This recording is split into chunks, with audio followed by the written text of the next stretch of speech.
DC Universe Presents number 13, written by Mark Andreyko, art by Robson Roca, aka Black Lightning and Blue Devil, Part 1.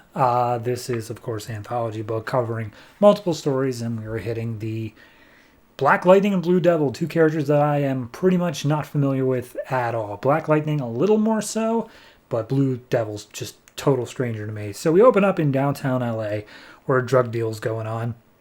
Some guys with some really high-tech looking guns are meeting up with just a standard guy. He hands over an envelope of cash being like, all right, man, so can I get what I need? And then we see Blue Devil is there, and he jumps into action just like, oh, you must pay the Blue Devil his due. And the best way I can describe Blue Devil is a little over-designed, but maybe that's just me. He's got a lot going on, though. But anyway, he starts attacking all the gangsters. The guy who was trying to buy something starts running and runs into Black Lightning. And he's like, all right, you get out of here. You stay away. And Black Lightning sends a lightning bolt out at the group of gangsters, which it hits one of their cars, causing this massive explosion that you think would have killed a bunch of people. Apparently it didn't, but Blue Lightning looks down and he's like, oh, cool. Suit's fireproof. That's neat. So the gangsters that managed to get away keep running. And then Black Lightning shows up and he's like, so Tobias Whale's working with the devil, huh? And Blue Lightning's like, no, I'm trying to take down Tobias Whale. I don't work for him. But Black Lightning's unwilling to hear it because he looks like a literal devil.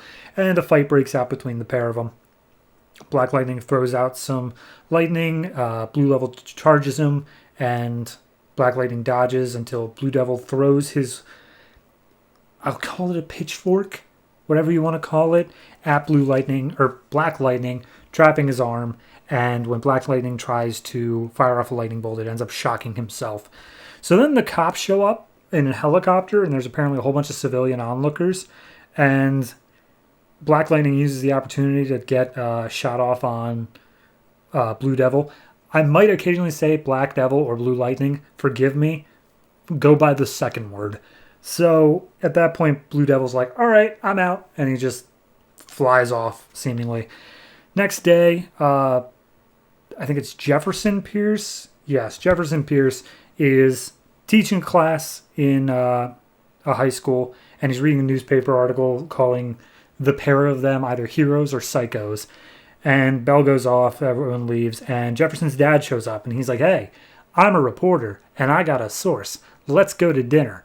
And they go out to a food truck, and his father starts laying out the thing of how he's got a lead on Tobias Whale, this big drug guy and weapons guy, and he's finally going to be able to take him down. And Jefferson's like, are you sure? Like, he's a dangerous man, Dad. And he's like, don't worry about it. Let's celebrate, though. And then we cut over to Tobias Whale, who is this just hulking mass of a man, white skin, and he's just smashing his desk because of how his men were attacked by these two nut jobs in costumes. And he tells them, all right, you go out there and you find who these heroes are and you get them back to me. And so he sends out the guys to find them. So the guys get into a high-speed car chase with the police, and they figure like, hey, we're putting civilians in danger. That's like catnip to these heroes. And wouldn't you know it, Blue Devil does end up showing up. He literally slices the car in half and stops the guys so that the cops can get to him. But before he can leave, one of Whale's other guys puts a tracker on Blue Devil, so they're able to see where he goes as he flies away. And he goes to a place called Graveyard Pictures, an old movie studio, where apparently his grandfather, who is also a writer, director, actor, studio mogul, is waiting for him. And he knows that it's his grandson, Daniel Cassidy. So he tells him, take off that suit. It's dangerous. You don't know, how to use it. It's just going to ruin your life. And he's like, all right, can we talk about this later? I sweat in this costume a lot. So then we see Black Lightning's father walking the streets trying to get that source. And Black Lightning is on a nearby rooftop keeping an eye out for his dad.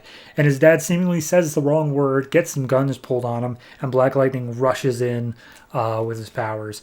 But enough of that. We cut over to the guys who followed Blue Devil. They follow the tracking device to this picture studio, and they go inside the warehouse, see all these different costumes, and end up stealing a random cup, which whatever. But as they do so, the grandpa turns the corner and he is shot multiple times. Daniel hears all the hubbub, puts the costume fully back on, and as he walks out, he sees his grandfather bleeding on the floor, and his grandfather dies in his arms, and he's like, "You monsters, what have you done?" And that's where we leave off. So the pair of them have yet to really interact, despite the fact that they're both going after the same gangster Tobias Whale. The pair of them are just kind of split that one way and then went their separate ways again. So I'm sure that they'll meet up again. Clearly, this is a joint story. As for this issue, it's good. I mean, it's not great yet. I think it does a good job of showing the personalities of Black Lightning and Blue Devil, whereas Black Lightning is more straight-laced and like very much by the book sort of guy. Doesn't take any unnecessary risks. Blue Devil is far more impulsive and not really sure what he's doing, especially because it seems like he literally just started doing this that night, more or less, because he didn't even know his suit was fireproof. So overall, I think the characterization's really there. It's just a matter of I don't know where the story is quite going yet, and this very much is an origin story at the very least for Blue Devil. We'll see how much of Black Lightning's is actually covered already. So overall, I'm going to give this one a 7. I like it. It's just not great yet, but it has a lot of promise. So I'm definitely looking forward to future issues coming up.